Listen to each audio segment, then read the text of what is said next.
The first time the idea of the bridge formed in his mind, it wasn't about defiance or rebellion or even property rights. It was about time and how little of it he felt he was getting with his kids. After the divorce, the custody schedule split his world into clean, painful halves, and his new home at the edge of Cedar Ridge Estates came with a sharp, ugly problem no one had mentioned during the rushed closing.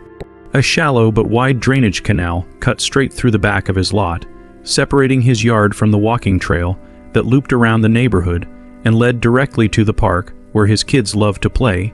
The official HOA-approved access point was a concrete footbridge almost a quarter-mile away, which meant that every visit with his kids started with a long, tedious walk, complaints of tired legs, and the creeping sense that the simple joys he once took for granted were now wrapped in obstacles he never asked for. He had bought the house believing the canal was just a scenic feature, one more selling point in a development obsessed with manicured appearances and artificial charm, but in reality, it was a barrier that shaped his everyday life. He was an electrician by trade, a builder by nature, and the sight of an unsolved functional problem gnawed at him in a way that spreadsheets and legal documents never could. The bridge began as a sketch on a legal pad after the kids had gone back to their mother's place one Sunday evening. A simple wooden span anchored well within his property line, nothing that touched common land, nothing that altered the flow of the canal, nothing designed to disrupt anyone, but instead to simplify the world for two kids who just wanted to run without detours.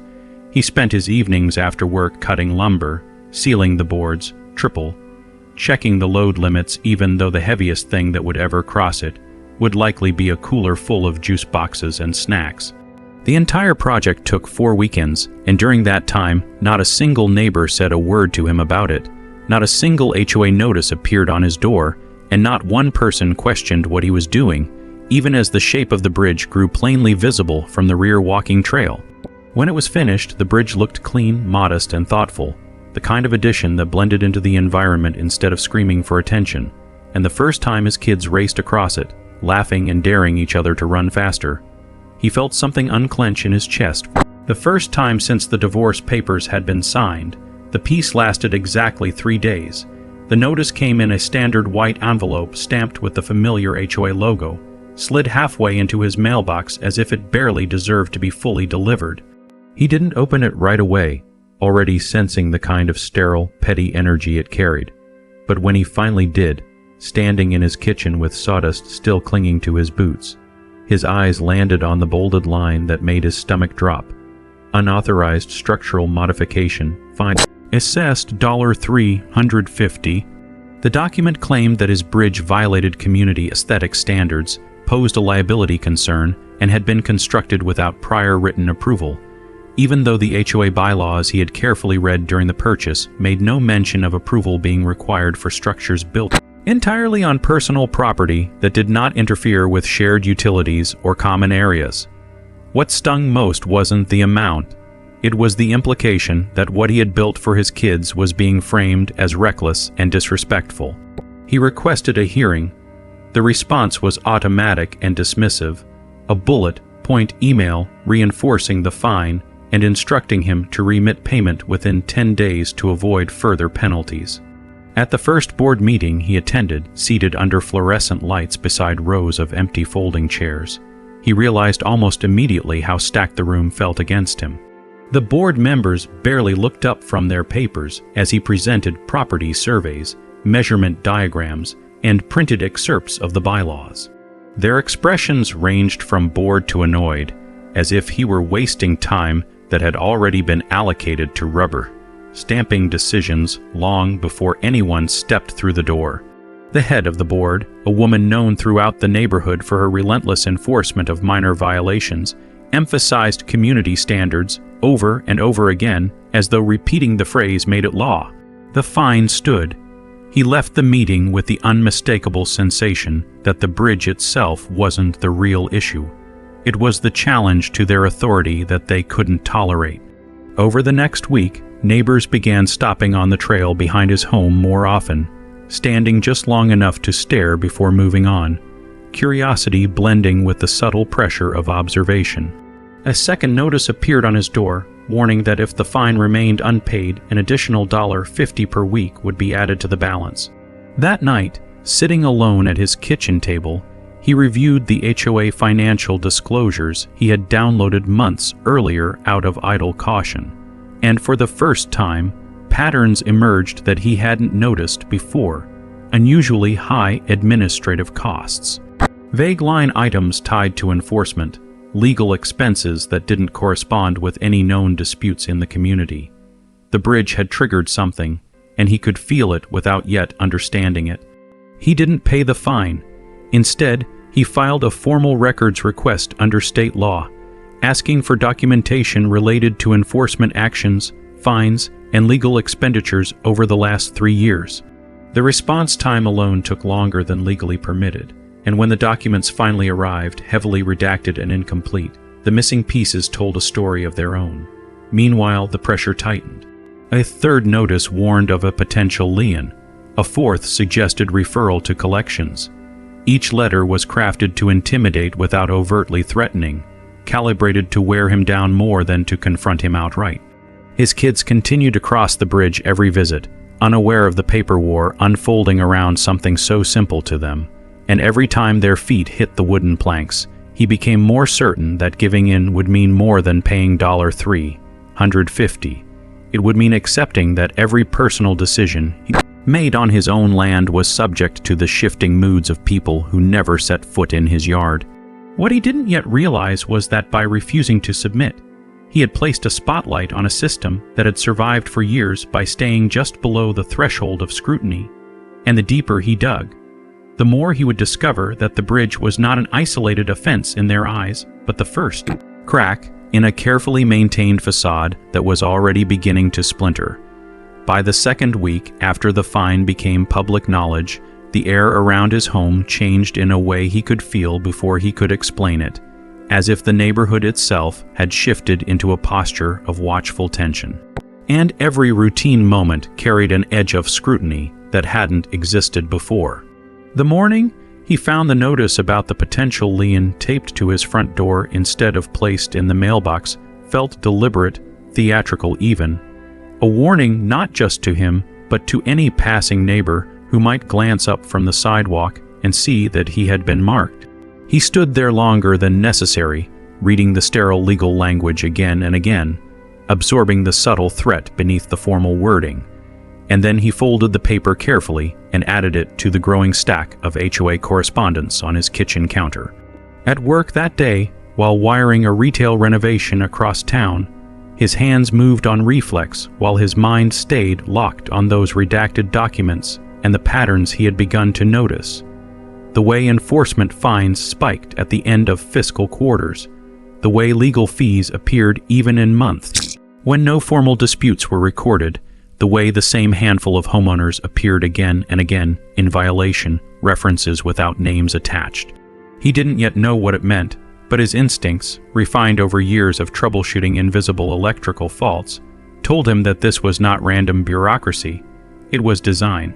When he returned home that evening, a certified letter waited on his doorstep, informing him that the HOA legal counsel had been authorized to begin proceedings if the balance, now inflated with additional penalties, was not settled within 5 business days. The speed of the escalation unsettled him more than the content itself, because it revealed urgency on their side that felt disproportionate to a wooden bridge hardly visible from the street. He spent the night combing through state statutes on homeowners associations, cross-referencing their bylaws with public property codes, and found again and again that the authority they claimed over fully private improvements did not exist in the way they asserted it did.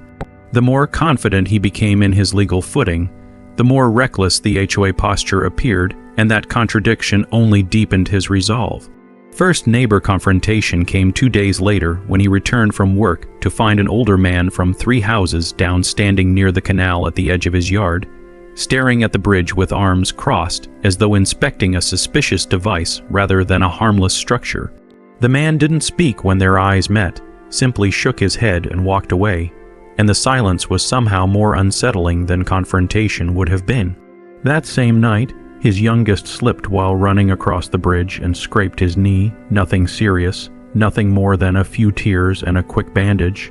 But the incident lingered in his thoughts longer than it should have, not because of the injury but because he knew the HOA would seize on any proof of danger with predatory enthusiasm if they ever became aware of it.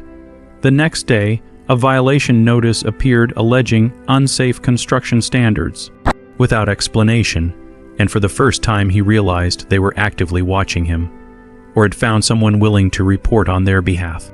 He filed another records request, this one specifically targeting communications related to his property, enforcement coordination, and reports submitted by residents. And when the HOA responded with a denial citing confidentiality policies that did not actually apply under state law, resistance only confirmed that he was now pressing against something they were trying to keep closed. It was during this period that the stranger on the trail began appearing with regularity. A thin man with a neutral expression who lingered just long enough each evening to pretend he was stretching before walking on, always with his phone angled strangely in his hand. The sense of being observed grew heavier by the day, but rather than retreating inward, it pushed him into deeper action. He contacted a local property rights attorney for a preliminary consultation, paid out of pocket for the hour, and laid out the situation in careful, unemotional sequence, from the construction of the bridge on clearly defined private property to the accelerating series of fines and threats. The attorney's reaction was immediate and troublingly candid. This wasn't an isolated pattern, and Cedar Ridge Estates had already been whispered about in quiet legal circles for its aggressive enforcement tactics and unusual financial structure. The bridge, the attorney warned, wasn't the real risk. The real danger lay in how far the HOA might be willing to go once they felt their authority challenged in a way that could set precedent for other homeowners. He returned home that night with the first real tremor of fear he had felt since the ordeal began, not fear of losing the bridge, but fear of being drawn into a conflict with a system that survived by making examples out of people. Over the next week, the tone of the HOA correspondence shifted from vaguely threatening to openly punitive, with warnings of driveway inspections, noise monitoring, trash protocol violations, and landscaping audits delivered en masse as if cataloging future weapons before deploying them. Each notice was technically compliant with procedural language, but the clustering was impossible to ignore. At the same time, his records request appeal moved slowly through the county compliance office, buried under routine bureaucracy, while the HOA pressure campaign moved with unnerving precision. It was in the middle of this tightening vise that the unexpected arrived in the form of an anonymous envelope slipped under his door late one night, unmarked and unsealed, containing a single sheet of paper printed with spreadsheet columns and a handwritten note in block letters stating only that some people were tired of being bled quietly. The numbers on the page were different from anything in the official disclosures. Enforcement totals that exceeded the community's public budget, maintenance allocations that were never reflected in visible repairs, legal retainer fees paid to a law firm not listed in the HOA filings. He didn't know who had sent it, but he knew immediately that this was the missing shadow cast behind the redacted documents he already had. The bridge fine remained unpaid, treatments of silence and threat shuffled back and forth across official paper, but the real battle was shifting underground now, where information traveled without letterhead and fear traveled without documentation. The next escalation came not through the mail but through his bank, when he logged into his account one morning to find a pre-lien notification flagged automatically by a credit monitoring service he didn't remember activating. The HOA had taken the first step toward financial warfare without yet having the authority to complete it, a move designed less to succeed legally than to destabilize him psychologically. Standing in his kitchen staring at the screen while his coffee went cold, he understood that the bridge no longer belonged to the realm of inconvenience or community friction. It had become the opening wound in a conflict that was poised to spread into every corner of his life if he allowed it. And still, behind all of it, the larger question loomed unresolved. Why were they so desperate to crush this one small act of resistance, and what exactly were they afraid might surface if one homeowner proved that the HOA reach was not as absolute as it pretended to be? The morning he finally decided to strike back did not arrive with any dramatic clarity or cinematic resolve, but instead crept in on the back of exhaustion, the kind that settles deep into muscle and thought after weeks of unbroken pressure. And with it came a calm that surprised him more than fear ever had. He began by organizing everything, spreading the documents across his dining table in overlapping stacks like a physical map of the conflict itself. One pile for official HOA notices, one for financial disclosures, one for the redacted records requests, one for the anonymous spreadsheet, and one for his own measurements, surveys, and statutes. For the first time, the full scope of what had been happening unfolded in front of him, not as scattered intimidation, but as a pattern of coordinated behavior. He saw how enforcement actions clustered around people who had questioned fees, how violations spiked before board elections, how legal referrals appeared just often enough to instill fear, but not often enough to attract regulatory attention. Most revealing of all was how many of the alleged infractions never resulted in visible correction, yet still produced sustained streams of fines. With this layout complete, he took high-resolution scans of everything, including the anonymous document, and uploaded encrypted copies to multiple cloud accounts. The act itself felt small, but carried the quiet weight of permanence, because it meant that whatever happened to him physically or financially, the evidence would not vanish with him. That afternoon, he sent a formally structured demand letter to the HOA through certified mail, citing specific state statutes, attaching copies of property surveys, requesting immediate cessation of unlawful enforcement actions, and formally disputing the $350 fine along with all accumulated penalties as invalid and retaliatory. The language was restrained but unyielding, the product of both legal consultation and personal resolve, and he knew they would read it not as a plea, but as a declaration that he would no longer be pushed exclusively from the defensive. The response, when it came 3 days later, dropped the mask entirely. The HOA Council dismissed his claims as meritless, doubled down on their assertion of authority, warned him that continued noncompliance could result in foreclosure-level consequences under their interpretation of the bylaws, and casually mentioned that further violations observed on his property could result in accelerated enforcement. The threat was not subtle, and it confirmed what the attorney had suggested earlier, that the system relied less on airtight legality than on the assumption that no individual homeowner would have the stamina or resources to challenge it. It was that confirmation that pushed him into his second move, one far riskier than paperwork. Using the discrepancies in the anonymous spreadsheet as a starting point, he pulled public court filings tied to the HOA legal counsel and discovered that the same law firm had represented 3 other associations within a 30-mile radius, all of which had been dissolved or restructured following financial irregularities under circumstances described in deliberately vague settlement agreements.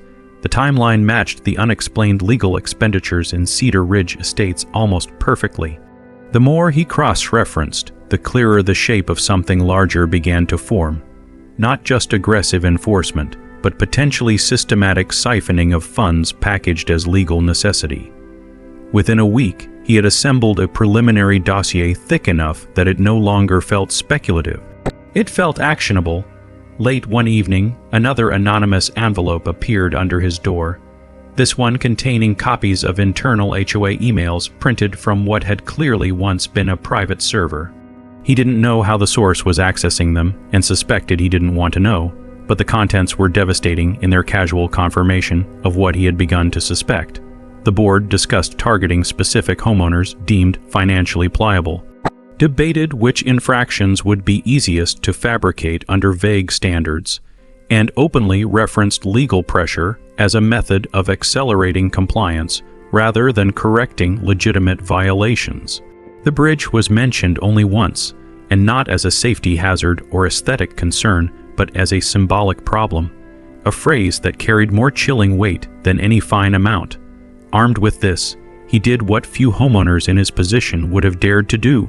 He bypassed the HOA entirely and submitted a formal complaint packet to the state regulatory board that oversaw community associations, attaching the financial inconsistencies, enforcement patterns, legal references, and redacted record disputes as evidence of systemic abuse. The submission itself triggered an automated confirmation that felt almost surreal in its simplicity after weeks of overt hostility, as if you were placing a message in a bottle and watching it drift into bureaucratic waters that might or might not ever respond. The HOA, however, responded with speed and fury. The very next morning, he found 3 new violation notices affixed to his door, one for allegedly improper trash container placement, one for unapproved exterior lighting, and one for unauthorized drainage alteration. An accusation vague enough to be meaningless yet specific enough to frighten. The accumulated fines now exceeded $1,000 on paper, and a new letter warned that failure to address these issues within 7 days would result in legal escalation. What unsettled him most was that none of the alleged violations actually corresponded to changes he had made. The trash bins were exactly where they had always been. The lighting was standard code, compliant porch illumination installed by the previous owner. The drainage claim bordered on absurd, as he had never modified the canal itself. It was a declaration of open season, proof that once he had crossed an invisible line, the HOA no longer cared whether the infractions were plausible as long as they were voluminous. The neighborhood's reaction shifted as well. Some residents began avoiding eye contact entirely, accelerating past his house as though proximity alone could draw scrutiny. Others lingered longer than usual near the canal, or pausing on the sidewalk near his driveway with thinly veiled interest. A few left anonymous notes of cautious support in his mailbox, expressing frustration with unexplained fines and hinting at their own unresolved disputes, though none yet were willing to attach names to their grievances. Conflict was no longer private. It was becoming communal in all the quiet, fearful ways that collective pressure begins. The HOA first attempt at a legal strike came in the form of a demand for a formal property inspection conducted by their chosen third-party compliance contractor, scheduled unilaterally without his consent. Under state law, he was not required to allow it without probable cause or court order. He denied access in writing. 2 days later, the contractor arrived anyway. The standoff played out in slow, surreal silence at the edge of his driveway as the man waited for a reaction that did not come and eventually retreated while recording notes on a tablet. That evening, the HOA updated his balance with an inspection refusal penalty, a charge that carried no clear legal foundation yet sat appended to his growing ledger of alleged debt like an act of bureaucratic vandalism. It was at this point that the climate of the conflict subtly but unmistakably shifted from legal intimidation to something closer to economic siege. Vendors who serviced the neighborhood began skipping his address without explanation. A landscaping crew that had worked his property once a month for over a year abruptly canceled future appointments, citing contractual restrictions. A minor contractor he hired independently to assess a faulty drainage grate backed out after receiving what he described as an alarming call from an unknown party warning him about ongoing legal complications tied to the property. The HOA had begun exerting influence beyond its formal jurisdiction, using reputation and uncertainty as blunt instruments. He documented everything: dates, times, voicemails, canceled appointments, unexplained warnings. The file grew thick with circumstantial detail that, taken alone, might have seemed paranoid, but together painted a clear picture of coordinated isolation. And yet, as the pressure intensified externally, something unexpected happened internally within the neighborhood. 2 homeowners quietly reached out through encrypted messaging apps linked via anonymous drop links he had included in an online document outlining his dispute in neutral factual terms. Both shared detailed accounts of being fined repeatedly after questioning budget increases. Both had faced threats of liens that disintegrated when attorneys became involved. And both had been pressured into out-of-court settlements that required non-disclosure agreements. Their stories mirrored his too closely to be coincidence. With these confirmations in hand, he expanded his regulatory complaint to include multiple named affected parties, each consenting to limited disclosure under sealed review. The bridge that had once been nothing more than a father's convenience had now linked something far more dangerous than two sides of a canalet, had connected isolated grievances into a single widening fault line beneath Cedar Ridge Estates. Late one night, as he stood alone on the bridge listening to the distant hum of traffic beyond the development and watching the dark water move beneath him, he felt the weight of what he had set in motion settle fully into his chest for the first time, not as regret but as gravity. Irreversible pull of a conflict that had grown too large to retreat from without collapse. The HOA had drawn first blood in public, but he had just delivered the first wound that could truly make them bleed, and neither side could yet see how far that blood would ultimately run. By the time the first official response from the state regulatory board arrived, the neighborhood had already begun to change in ways that no formal letter could fully capture. Subtle shifts in behavior that spoke more loudly than any posted notice ever could. The email itself was brief and procedural, confirming receipt of the complaint and assigning a case number, explaining that preliminary review could take several weeks due to backlog and jurisdictional verification, and while the language was neutral, the implication was clear that what he had set in motion now existed beyond the HOA private theater of intimidation.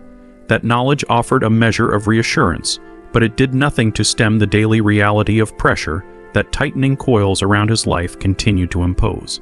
The pattern of economic isolation became more obvious with each passing week, as service providers who had no formal obligation to the HOA suddenly found reasons to withdraw, citing vague compliance concerns, insurance conflicts, or newly discovered boundary restrictions that had never previously existed. His electrician subcontractors hesitated to accept work on his property, quietly admitting that they had been advised to avoid involved addresses, a phrase that carried no legal meaning but conveyed considerable threat.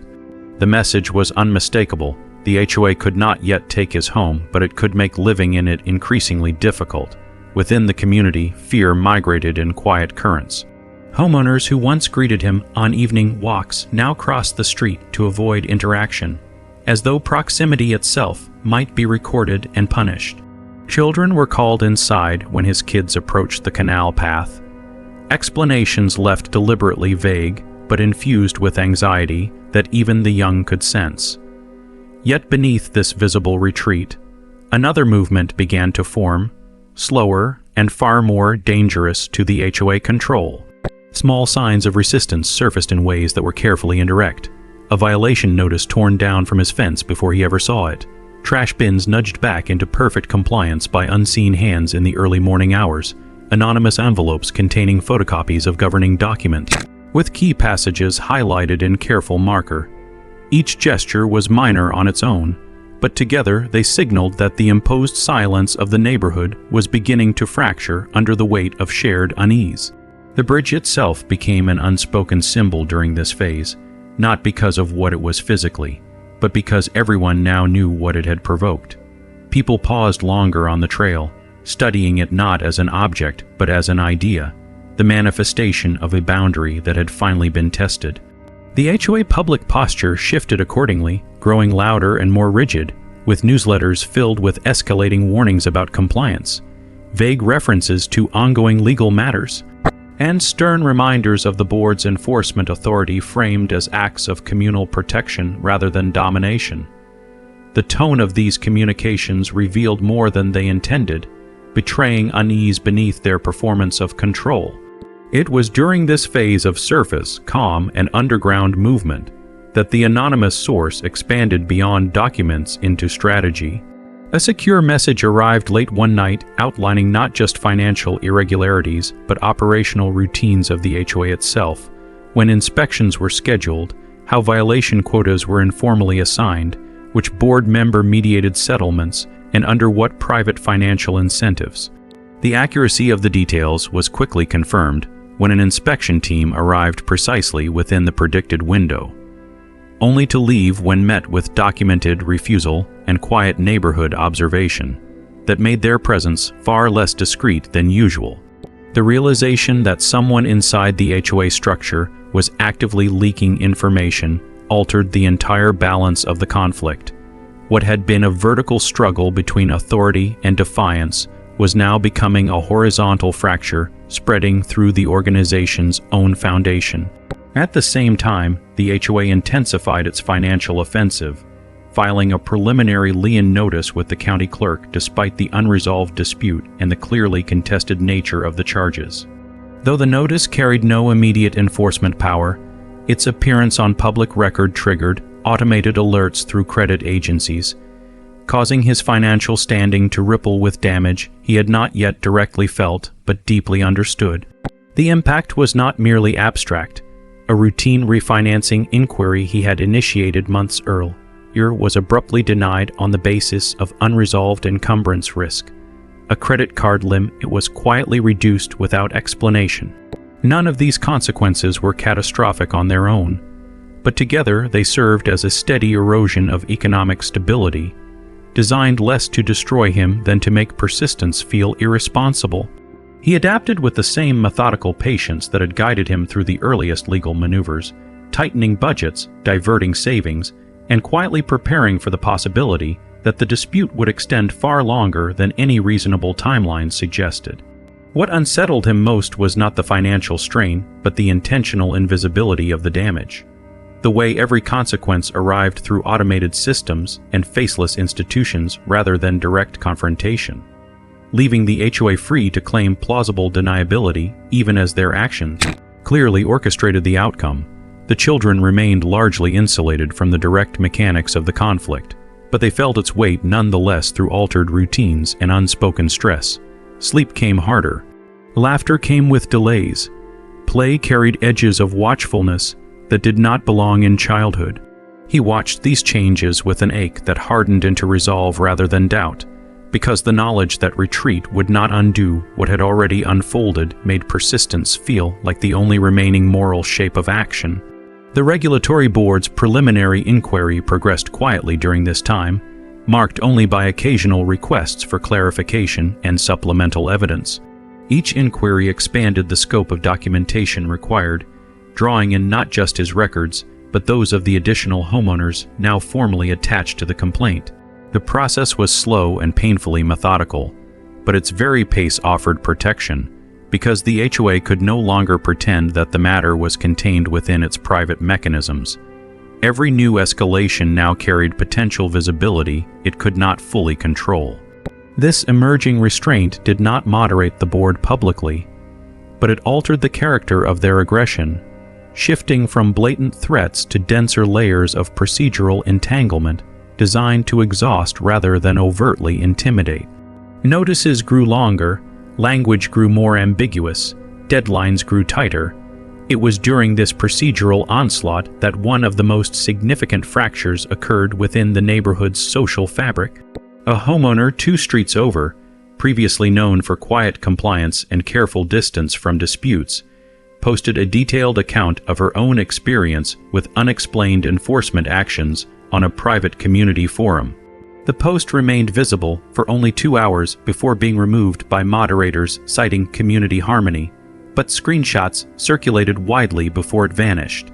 Her account mirrored the same patterns of escalating fines, vague infractions, and sudden legal pressure that had defined his own experience.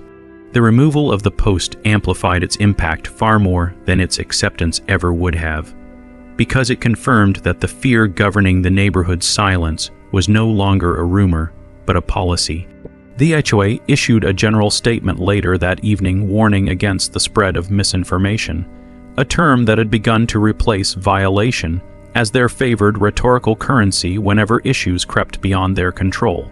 The bridge, which had once been the center of the conflict, now faded almost entirely from their communications, not because it had been resolved, but because it no longer mattered. The real threat was no longer the structure itself, but the cascade of attention and resistance it had unexpectedly unleashed. As weeks passed, the quiet alliance among affected homeowners matured into something more deliberate. Secure communication networks expanded, legal resources were pooled, evidence was standardized and cross-referenced. Patterns previously observed individually were now mapped collectively with clarity that was impossible to dismiss as coincidence. The psychological posture of the group shifted from defensive endurance to preparatory engagement. Not yet open rebellion, but no longer isolated survival either. Through it all, the anonymous source remained active, increasingly precise in the intelligence provided and increasingly urgent in tone. In one late message, a warning arrived that the HOA had begun internal contingency discussions regarding asset stabilization. In the event of regulatory scrutiny, language that suggested preparation for fund shielding rather than compliance. The implications were unsettling because they indicated that the board expected serious exposure and was preparing to protect itself rather than correct course. Standing alone on the bridge one night as the neighborhood lay in artificial quiet around him, he felt the strange inversion of his position settle over him fully. What had begun as an act of convenience born of parental devotion had carried him into a confrontation not just with a petty authority, but with a system structured around fear, silence, and profit disguised as governance. He had not set out to become anything resembling a leader, yet by refusing to submit quietly, he had become a focal point, whether he wanted the role or not. The HOA still held formidable power, but for the first time since the first envelope arrived, the weight of collective fear that had once pressed exclusively upon his shoulders was beginning to redistribute itself across the community, and in that redistribution lived the earliest, most dangerous possibility for those who ruled by intimidation, that people might realize they were no longer alone. The formal notice of investigation arrived not with spectacle, but with the quiet authority of certified mail. A thin official envelope bearing the insignia of the State Regulatory Board and containing the words the HOA had clearly feared would one day appear on paper, informing all named parties that a full compliance, audit, and enforcement review had been authorized based on credible allegations of systemic misconduct. By the time the HOA received their copy, he had already read his twice, absorbing the implications with a slow, steady breath that carried neither triumph nor relief. Only the sober understanding that the conflict had now moved into a phase where consequences could no longer be delayed through intimidation alone. The neighborhood felt the shift almost immediately, not through celebration but through a tightening silence that replaced even the anxious rhythms of the prior weeks.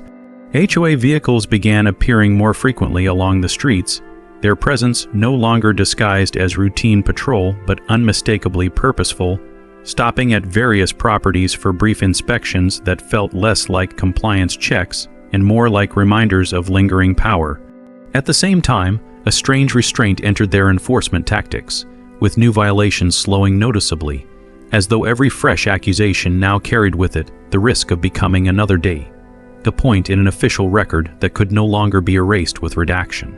The board's public communications grew more carefully sanitized, stripped of the thinly veiled threats that had once defined their tone and replaced with defensive affirmations of transparency, fiscal responsibility, and community values so generic they felt almost rehearsed.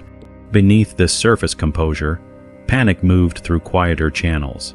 The anonymous source's messages took on a new urgency, describing late, night board meetings held outside of official schedules, emergency reviews of financial ledgers, and sudden directives to reroute certain expense categories under new labels designed to obscure their original purpose. What he was reading now no longer suggested casual opportunism, but active evidence management, the kind that only emerged when people believed discovery was imminent.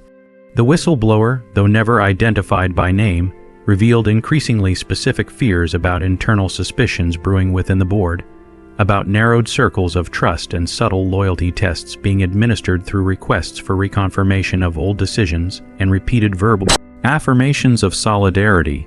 It became clear that someone or several someones within the leadership structure had begun to sense the leak even if they could not yet trace its source. At the same time, the HOA initiated what they framed publicly as a temporary financial stabilization measure, freezing certain community improvement projects, delaying maintenance schedules, and inexplicably increasing reserve contributions despite the absence of any declared emergency.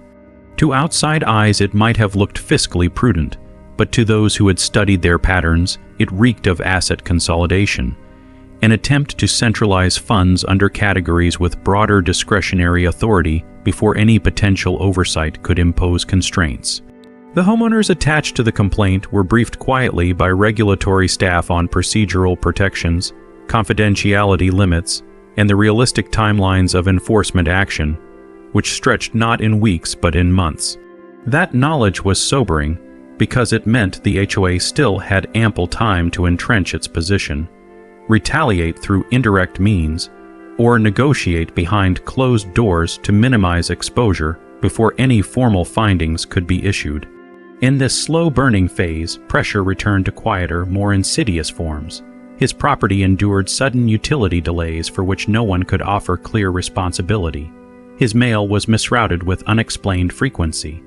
A minor water billing discrepancy escalated into a service interruption notice until he personally intervened. None of these actions bore the HOA name in any official sense, but they followed its interests with uncanny precision. For the first time, he felt not just opposed, but encircled by systems that required no single villain to function as instruments of discouragement. The children noticed more now, not in terms of legal specifics, but through the ambient disruption of delayed routines and strained attention. Their questions were simple, but the answers he gave were necessarily softer than the reality demanded, and each carefully edited explanation reminded him of the deeper cost of persistence, even as it reinforced the necessity of seeing it through. Within the coalition of affected homeowners, momentum grew unevenly. Some began to push for immediate media exposure, driven by the instinct to force transparency through public pressure. Others argued for restraint, fearing that premature attention would only provoke the HOA into accelerating its asset shielding before regulators could intervene. The debate revealed fault lines not of ideology but of risk tolerance, the inevitable fracture points in any group bound more by shared harm than by unified strategy. He remained deliberately measured in these discussions, not because he doubted the power of exposure, but because the anonymous intelligence had made one fact clear above all others. The HOA was actively preparing for impact, and timing would determine whether that impact landed on an already evacuated shell or on the still, contained structure of wrongdoing itself. It was during this delicate balance that the first identifiable whistleblower nearly surfaced. A coded message arrived indicating that a board, adjacent contractor had grown increasingly uncomfortable with the scale of document revisions being requested and had begun quietly preserving original records outside of official systems. The risk to this individual was profound, not only professionally but financially and legally, and the message implied that their decision to preserve evidence had already triggered subtle countermeasures designed to isolate them from their prior operational access. The HOA, sensing theft or betrayal without yet identifying its source, had begun to audit internal permissions, restructure digital access hierarchies, and retroactively justify missing correspondence as clerical error. The paranoia within the leadership now flowed both outward toward the homeowners and inward toward their own infrastructure, a hallmark of systems beginning to devour themselves under the weight of anticipated exposure. As this internal collapse quietly accelerated, the regulatory board initiated an unannounced on-site documentation demand, requesting that the HOA produce original financial records for specified fiscal periods within a narrow compliance window. The demand did not yet carry the force of a subpoena, but it signaled the end of purely voluntary cooperation. The HOA complied publicly, staging an orderly transfer of documents under the watch of county clerks, but the anonymous source confirmed that entire categories of expenditure were absent from the production set, held back under the pretext of irrelevance or proprietary protection. This act of partial compliance was more dangerous than total refusal, because it invited direct comparison rather than immediate sanction. For those watching carefully, it also revealed the limits of how much could be hidden without triggering deeper scrutiny. In the days following the document handoff, the HOA legal counsel adopted an increasingly visible posture, issuing preemptive statements regarding data interpretation, warning against contextless readings, and cautioning that complex community governance could be misunderstood by those unfamiliar with its layered financial architecture. The language was almost scholarly in its attempt to normalize opacity, and its very sophistication betrayed how seriously they now regarded the threat. Within the neighborhood, fear and curiosity intertwined in equal measure. Rumors traveled without names, fragments of information exchanged in driveways and grocery store aisles through half-finished sentences and knowing glances. Some homeowners withdrew further into isolation, praying that the storm would pass without singling them out. Others leaned tentatively toward the growing resistance, asking cautious questions, offering old notices, testing whether safety might now exist in numbers. Through all of it, the bridge stood unchanged, a quiet, physical fact amid systems that shifted and twisted around it with increasing desperation. It no longer marked a convenience route for children alone, but had become a private landmark in a public crisis. The place where a dispute that should never have mattered had revealed the structure of power that had depended on never being challenged. One evening, as he reviewed the latest trove of preserved documents forwarded through secure channels, he saw the first clear trace of direct personal enrichment embedded unmistakably within the labyrinth of community accounts. Reclassified payment path that led not to legal services or maintenance contracts but to an entity closely linked with sitting board leadership. The evidence was still raw and incomplete, but it carried the unmistakable signature of motive. Control had not been exercised merely for authority's sake, but for extraction. In that moment, the conflict shed its last lingering ambiguity. This was no longer a battle over governance philosophy or interpretive authority. It was a confrontation with a mechanism designed to quietly convert compliance into profit and fear into insulation. And now that mechanism had begun to fracture from within under the combined pressures of exposure, documentation, and its own growing distrust. The HOA still held procedural weapons. It still controlled notices, narratives, and vast portions of the community's daily infrastructure. But for the first time since the bridge was built, another force had fully entered the field, one that did not rely on fines or threats, but on verification, record trails, and authority that did not require intimidation to function.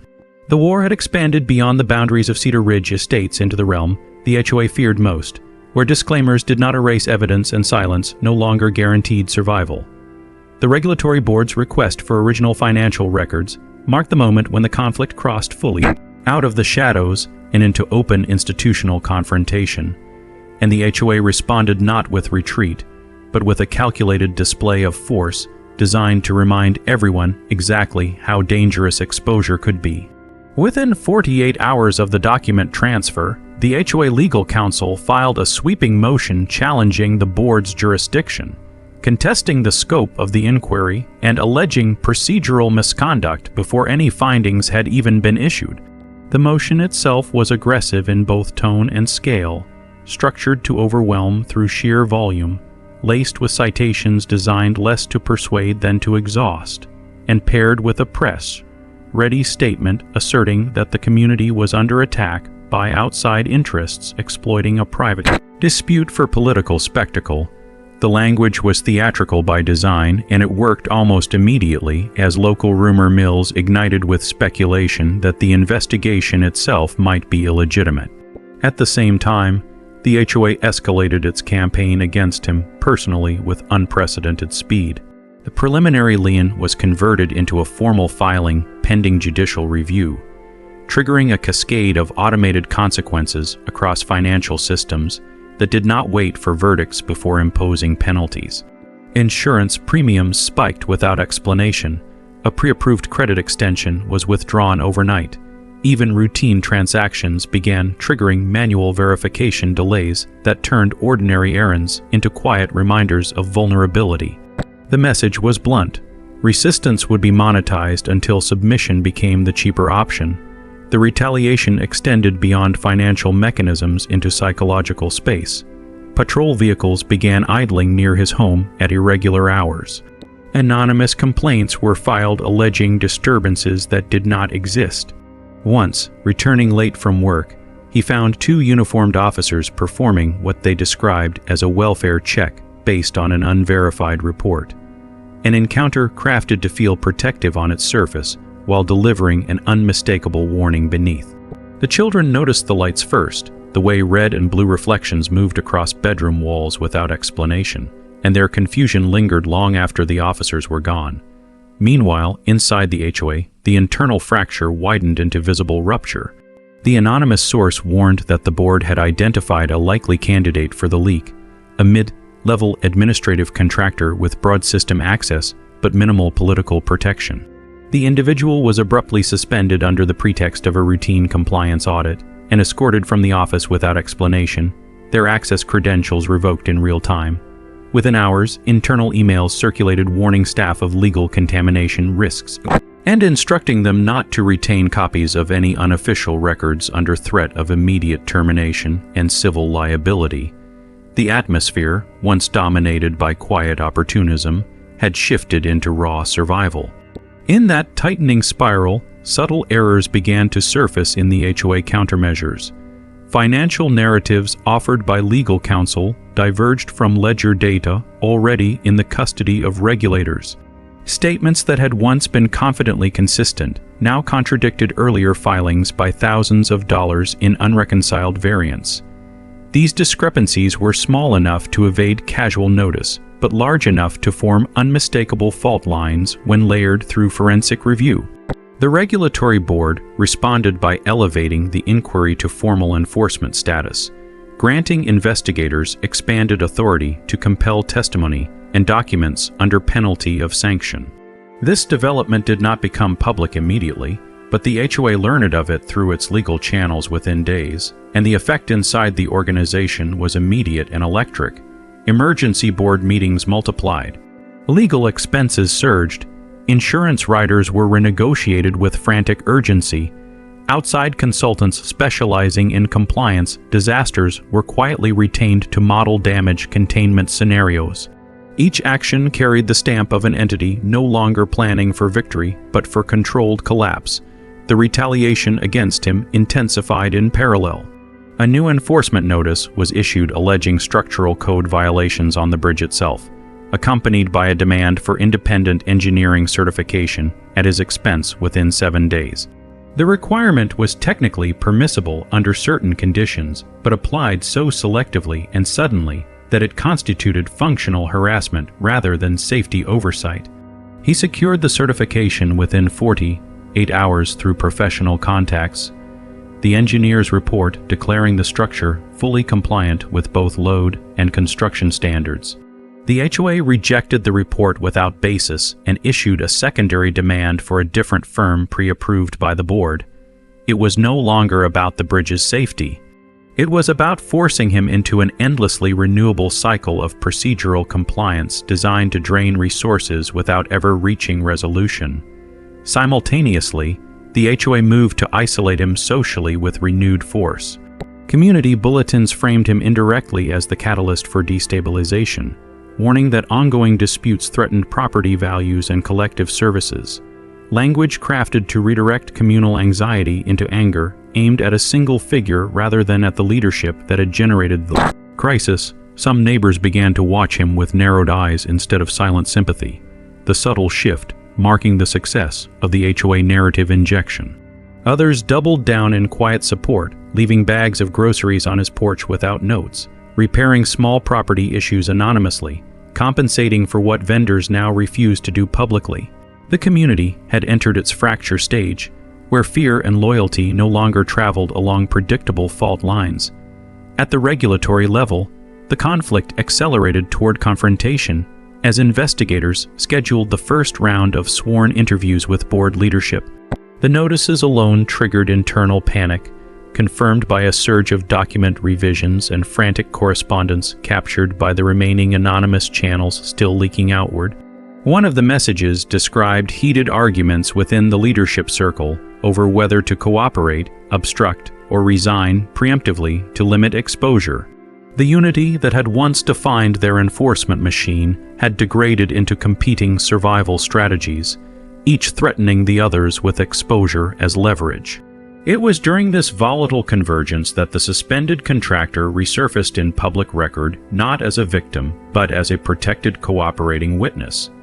Having independently approached regulatory authorities with preserved archives that neither side had known were already duplicated. The revelation hit the HOA like a structural collapse concealed beneath cosmetic repairs. Because it meant the documents they had failed to surrender voluntarily now existed incontrovertibly outside their control. The protective mechanisms they had activated to prevent leakage had come too late. The regulatory board amended its enforcement order to include allegations of evidence tampering and obstruction, dramatically widening the scope of potential consequence. With this development, the HOA abandoned any remaining pretense of subtlety. A civil suit was filed against him personally alleging tortious interference, defamation, and malicious prosecution. Claims assembled to overwhelm through sheer financial intimidation rather than realistic likelihood of success. The filing was accompanied by a demand for retraction, silence, and settlement framed as an opportunity for mutual de-escalation. The sum demanded exceeded 2 years of his gross income. It was economic warfare elevated to its most explicit form. He did not retract. He did not settle. Through legal counsel assembled from pooled community resources and contingency arrangements, a counter motion was filed invoking anti-SLAPP protections and asserting retaliatory litigation designed to suppress lawful whistleblowing activity. The counter motion did not yet carry the weight of victory, but it shifted the terrain decisively, transforming the HOA lawsuit from a weapon into a potential liability. The courts would now become a battlefield neither side could fully control. At home, the pressure reached a personal breaking point when the children were turned away from a community youth program without explanation, their names quietly removed from the roster under the pretext of administrative oversight. The wound this inflicted cut deeper than any lien or lawsuit, a silent lesson delivered through exclusion that stripped innocence directly from the center of the conflict. He addressed it not with confrontation but with redirection, enrolling them elsewhere beyond the HOA sphere, even as the injustice hardened his resolve into something no longer driven solely by resistance but by the necessity of consequence. By the end of the month, the HOA faced parallel crises across legal, financial, social, and regulatory fronts, and yet it continued to strike outward with the reflex of threatened authority rather than the prudence of strategic retreat. The board still issued notices. Council still drafted motions, funds still moved through obscured channels at increasing velocity, but the coherence that once bound those actions into a unified campaign had fractured irreversibly. Standing once again on the bridge late one evening as autumn winds moved across the canal below, he felt the conflict enter its most dangerous phase, the stage where power no longer operates from confidence but from desperation, where systems built to control through fear become unpredictable, precisely because they have lost the narrative that once justified their control. The bridge had survived wind, scrutiny, and assault. Now it stood as a quiet witness to a struggle that no longer concerned wood and water at all, but the unraveling of an authority that had mistaken silence for legitimacy and obedience for consent. The first court date arrived without spectacle, but with a tension so dense it felt as though the air itself inside the courthouse resisted movement, and as he took his place among attorneys, files stacked high against the polished wood of institutional authority, he understood that the conflict had finally crossed the last threshold separating private intimidation from public accountability. The HOA civil suit was framed aggressively on paper, a narrative of alleged malice and disruption constructed with the intent to recast him as the destabilizing force rather than the system he had challenged.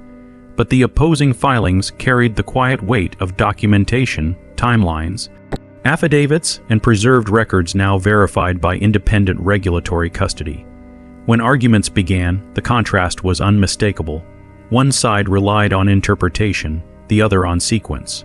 One spoke in accusations, the other in invoices, transaction paths, metadata, and sworn statements. The judge's measured restraint did not reveal alignment, but the questions directed toward the HOA council cut cleanly into the assumptions underlying their claims, exposing early fractures in the architecture of their legal posture. Outside the courtroom, word spread quickly through Cedar Ridge Estates that the dispute had entered open litigation. Rumors once exchanged in whispers now traveled openly across driveways and front porches, no longer framed as speculation but as consequence.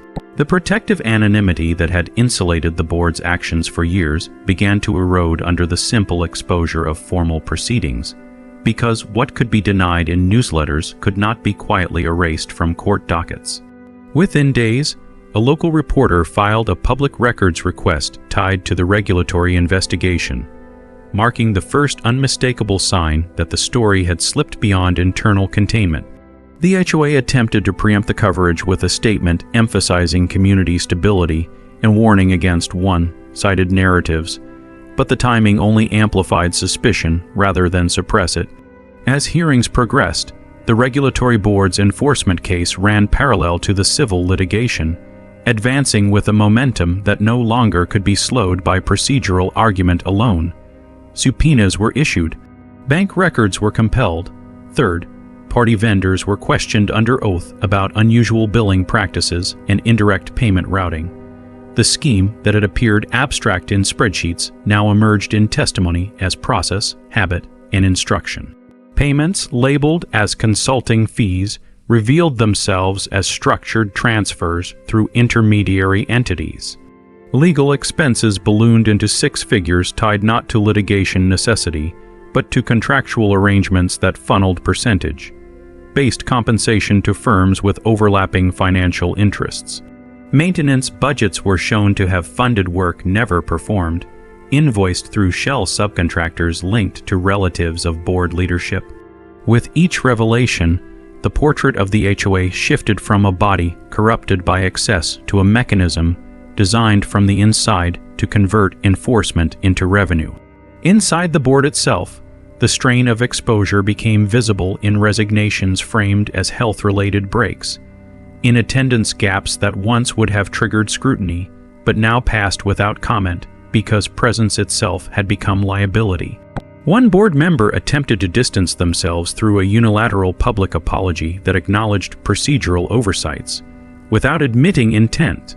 The gesture backfired instantly when preserved communications surfaced showing their direct participation in targeting discussions years earlier.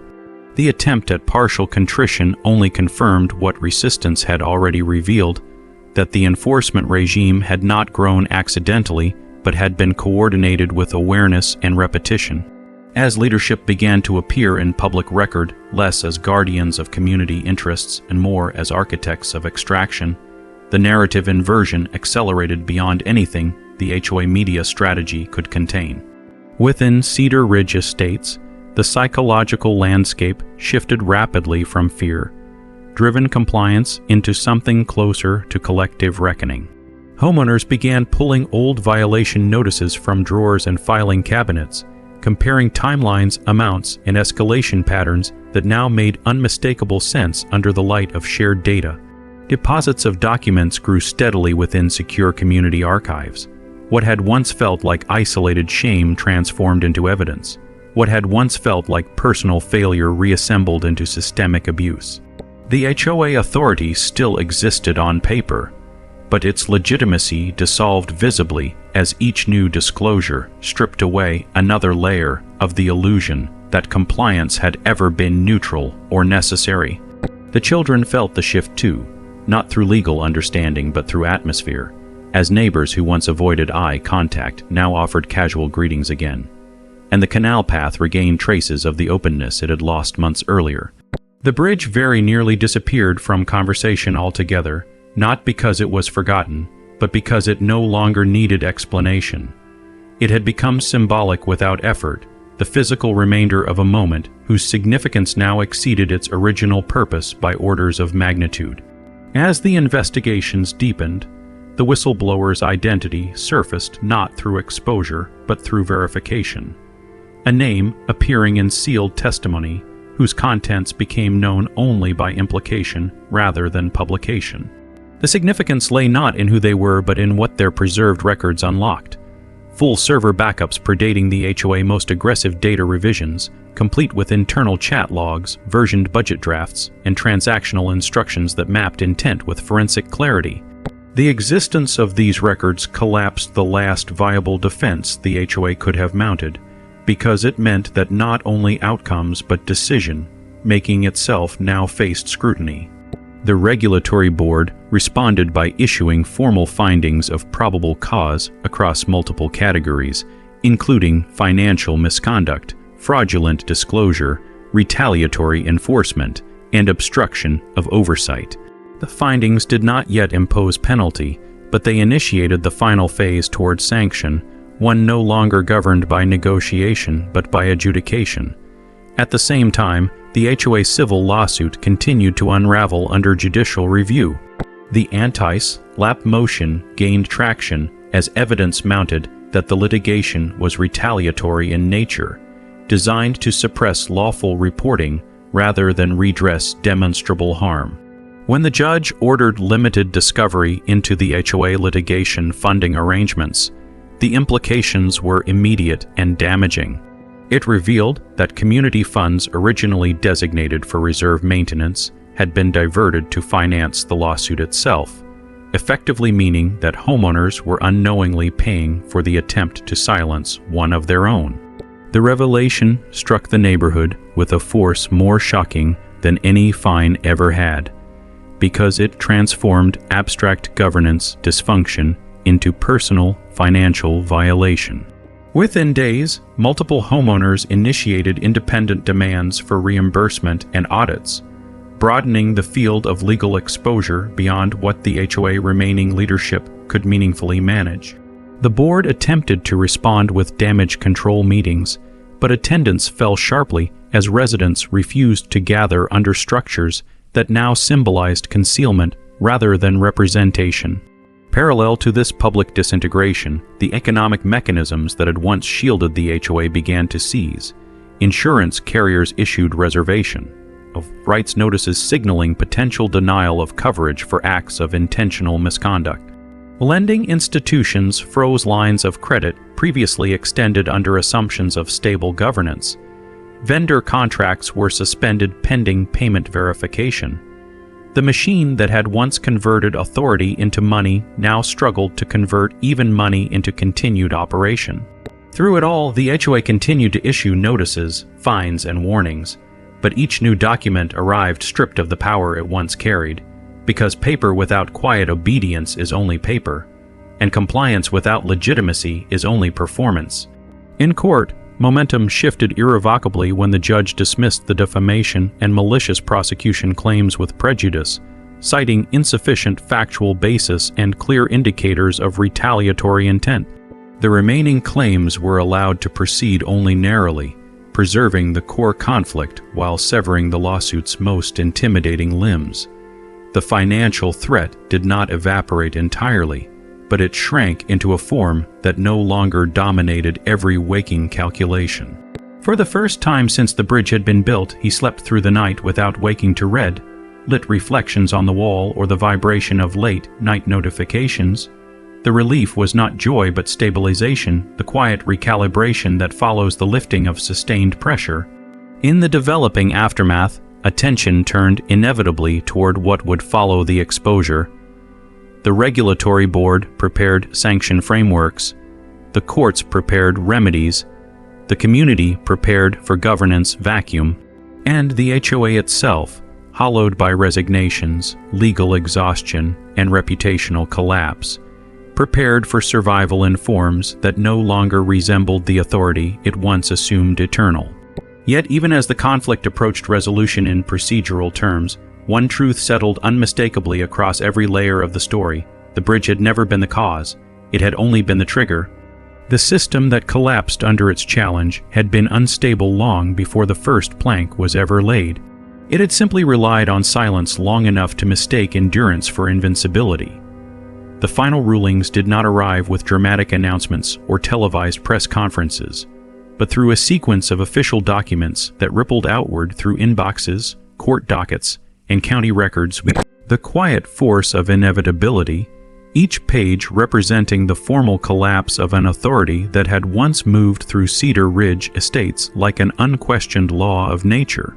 The regulatory board's findings were released first, comprehensive and unambiguous in their conclusions, documenting years of financial misconduct, fraudulent disclosures, retaliatory enforcement practices, and deliberate obstruction of oversight with a level of forensic precision that stripped away any remaining plausible deniability. Monetary penalties were assessed at a scale that exceeded the HOA remaining unrestricted reserves. triggering automatic insolvency protections that placed the organization under external administrative control. Simultaneously, formal bans were issued barring multiple former board members from serving in any governance capacity within the state for a decade, transforming what had once been hidden abuse into publicly recorded consequence.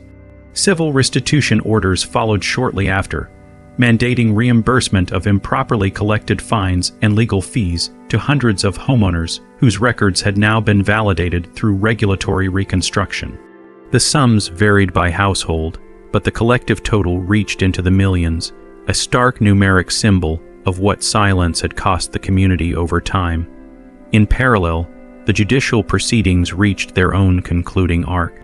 The HOA retaliatory lawsuit was formally dismissed in its entirety, with the court's written opinion citing abuse of process and impermissible use of litigation as a punitive deterrent against lawful reporting. Legal protections attached to whistleblowing were reaffirmed not in abstract terms, but through concrete procedural enforcement that closed every remaining door through which the HOA might have attempted one final act of economic intimidation. The counterclaims brought by affected homeowners were consolidated into a settlement framework overseen by court-appointed administrators, ensuring equitable distribution of recovered funds and the dismantling of the financial mechanisms that had once allowed enforcement to function as revenue extraction. With those rulings, the legal structure that had sustained Cedar Ridge Estate's culture of quiet coercion dissolved in ways that no press release could mask or reframe. Inside the neighborhood, the atmosphere shifted from anxious anticipation into something that felt almost unfamiliar in its openness. Meetings once governed by scripted agendas and unspoken boundaries were replaced by open forums where residents spoke with a directness that would have seemed unthinkable only months earlier. The language of fear was gradually replaced by the language of process, and the difference was transformative. Homeowners who had once whispered about notices and fines now openly compared histories, discovering with collective clarity how long the patterns had run unchallenged beneath the surface of everyday life.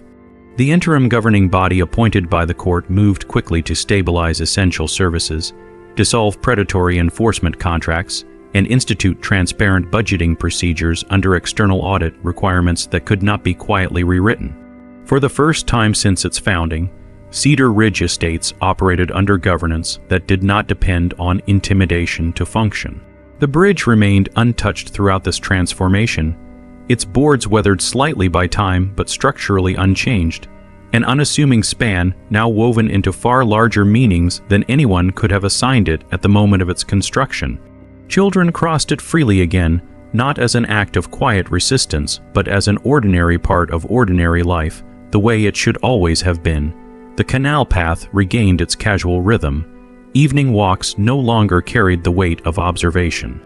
The neighborhood's social geometry softened back into something that resembled trust rather than surveillance.